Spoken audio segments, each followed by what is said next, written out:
What's good, man?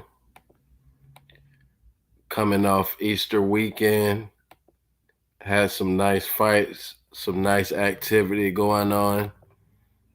I wasn't bored none of this weekend, man. I got to watch the playoffs, NBA. You had the Celtics and Nets with a nail biter in game one. And you got the Errol Spence card, which was really entertaining. Brandon Lee. He went some rounds with a tough opponent, Zachary Okoa. Stanionis, he dominated Butayev as I expected. And Errol Spence, he stole the show. He was the main event, and he lived up to that main event status. He stopped Yordenis Ugas in the 10th round, and he broke the man's orbital bone. That's real impressive right there.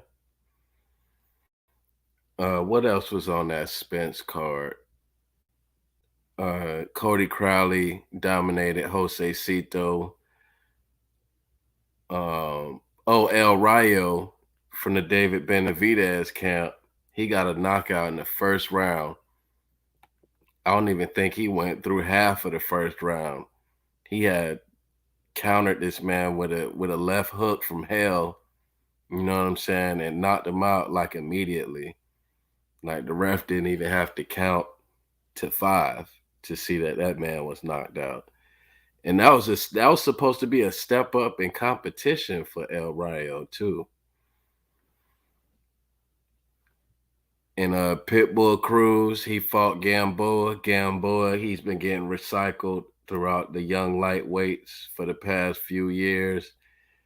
He got losses to Devin Haney, Tank.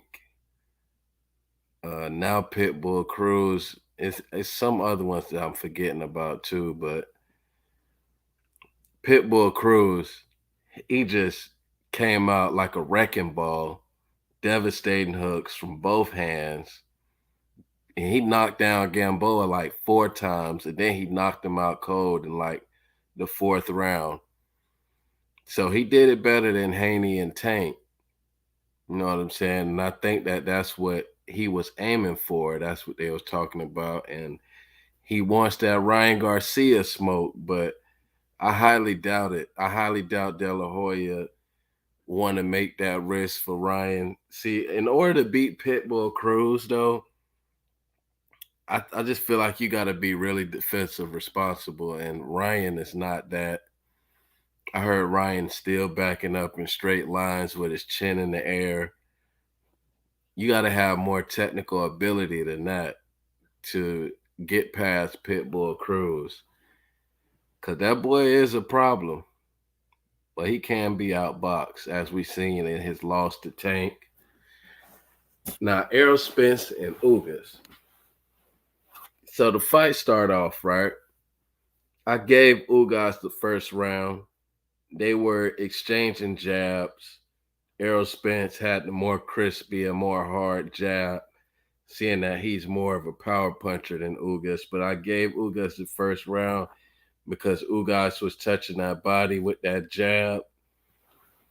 You know what I'm saying? He was a little more consistent. Errol Spence, you can tell he was just kind of feeling out a little bit, and he was kind of overshooting a little bit of his shots, just getting used to the fight. And Errol Spence came off a 17-month layoff. So they went back and forth. Spence dominated the second round. I think I edged Ugas the third round, but for the fourth round on back, Errol Spence, man, he just went to wearing down on Ugas. It's like Ugas, he had no type of movement in this fight. And his trainer said before the fight that they would be coming forward. And he did just that. But the thing about it was he had no type of adjustment for the barrage of punches that Errol Spence throws. Errol Spence looked like he was throwing about at least 70, 75 punches around. You know what I'm saying? He was stalking Ugas. his jab was so much better. It took away Ugas' jab. He was walking him down, jab, jab, going to the body, nice body attack, then come back with the uppercuts, and then he move out defensively to the left, and then he'll repeat it, then move out to the right, like he kept his defense less predictable, which is hard to do. And Errol Spence, he showed a lot of improvement from that Danny Garcia fight. Maybe he really wasn't himself in that Danny Garcia fight.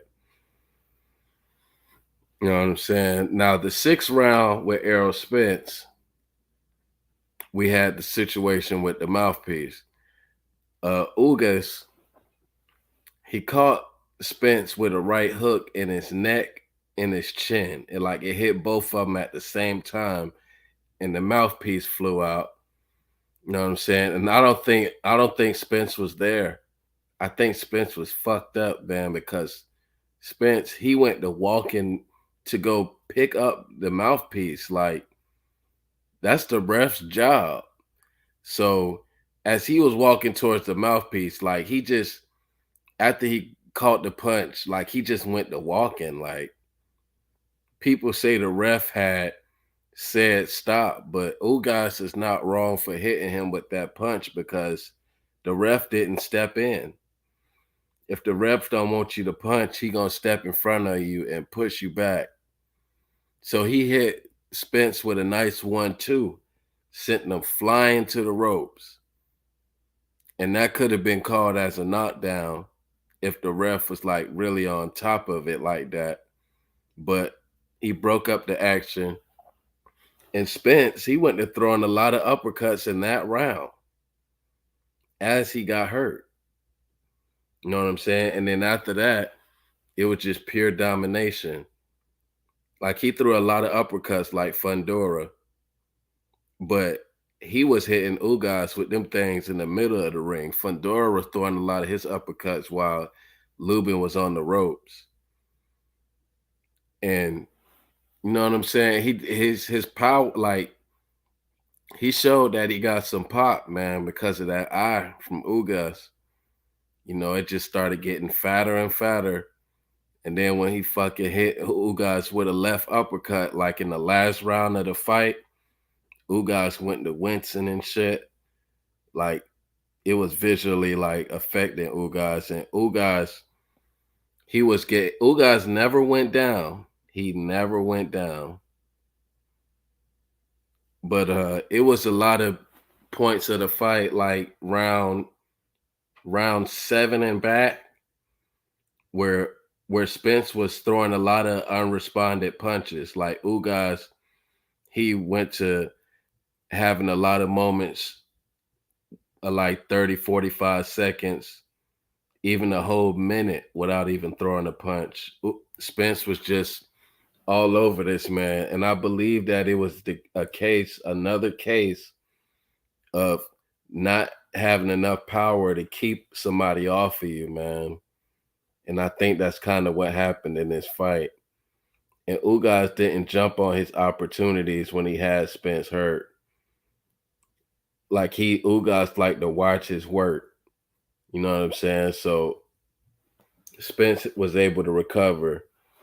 And I got a concern about Spence's weight because he showed a lot of reaction to those body shots that I never used to see him do. You know what I'm saying? Like, wincing in pain, like, he didn't have a great poker face. So maybe that is something to watch out for in the Terrence Crawford fight. Like, Ugas, like, he wasn't throwing a lot of punches like he normally does. He don't let his hands go. And like, when Spence, he'll go to stalking him, and then he'll jab, jab, body, body, and then Ugas will catch him with a hook. Like, he'll punch with Spence to stop the barrage, and then Ugas will land the right hand on Spence. Like, he landed a lot of good right hands on Spence in this fight. It was It was even a sequence where I seen Ugas land 3 consecutive right hands on Spence. It was like towards the end of one of those rounds. And I'm like, God damn, Spence, you gotta tighten that shit up right there. But Spence, his defense wasn't super bad. You know what I'm saying? But it could be better. But you know how it is though. When a fighter like Spence who throws a lot of punches like that, you're gonna get countered.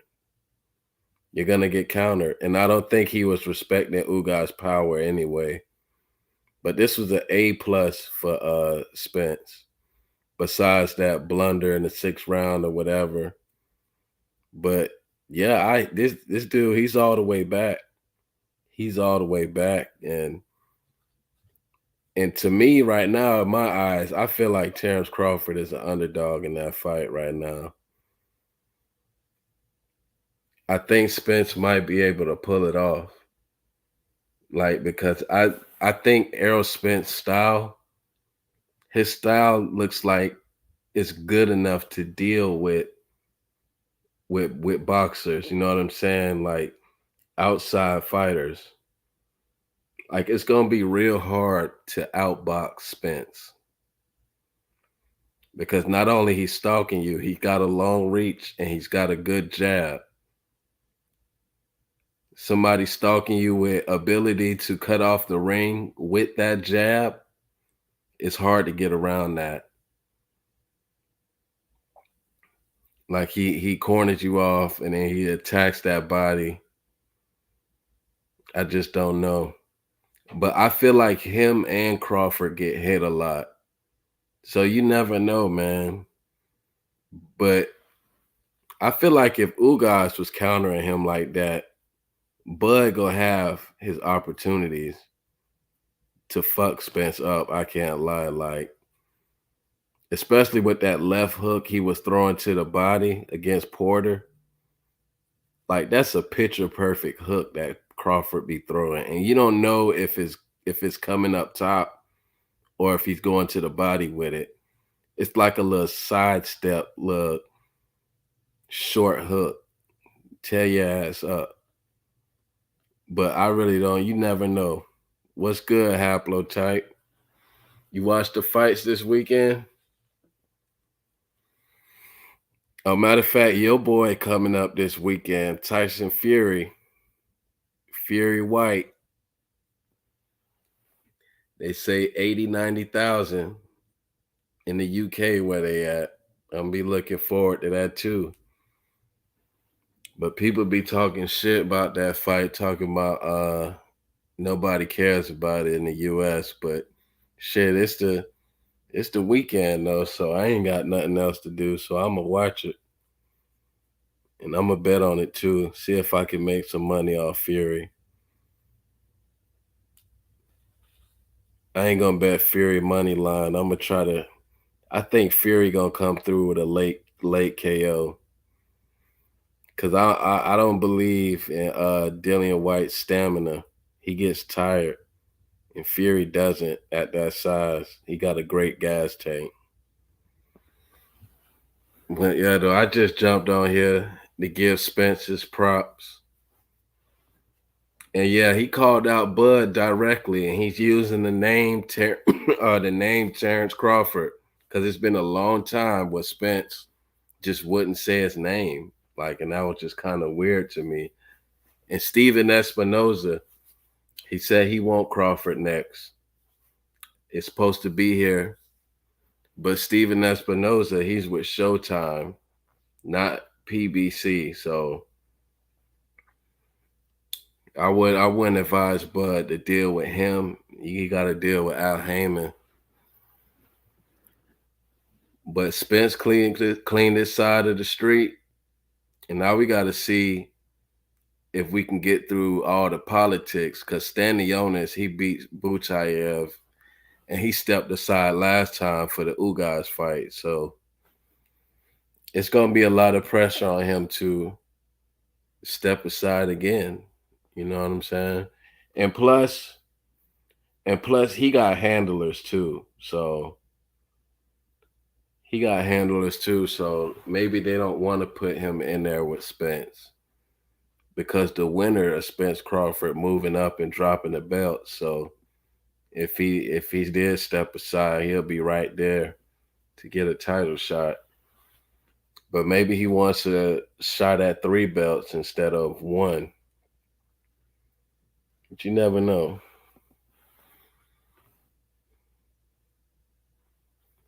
But I'll be back though.